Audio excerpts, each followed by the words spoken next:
ট্রেনের টিকিট করা হয়েছে নাকি করতে হবে, নাকি আমি এটা করে দেব? তুমি তো অফিসে গিয়েছিলে তাই না?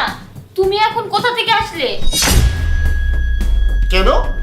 এটা আমার বাড়ি, আমি যখনই আসি না কেন এখানে আমার ইচ্ছাই চলবে। আর তুমি এসব ছেড়ে দাও। এখন বলো, কে এই ছেলে? এ এ তো আমার কাজিন তুহিন। তুহিন, তোমার ভাইকে সালাম দাও। আসসালামু আলাইকুম। আমার সামনে না এসব নাটক করার কোনো দরকার নেই। আমি খুব ভালো করে জানি এইটা তোমার বয়ফ্রেন্ড, আর তুমি আজ আমার বাড়ি থেকে সব টাকা আর গহনা নিয়ে পালিয়ে যাচ্ছ। তুমি কি সব বাজে কথা বলছো? তুমি তোমার স্ত্রীকে সন্দেহ করছো? হ্যাঁ, তুমি কি বলতে চাচ্ছো? আমি চরিত্রহীন? দেখো, তোমাকে বলছি, আমাকে এভাবে সন্দেহ করবে না। তুমি চুপ করে থাকো অপু। ইমন আমাকে সবকিছু বলেছে। তুমি আজ কি করতে যাচ্ছিলে? অপু, আমি যাচ্ছি।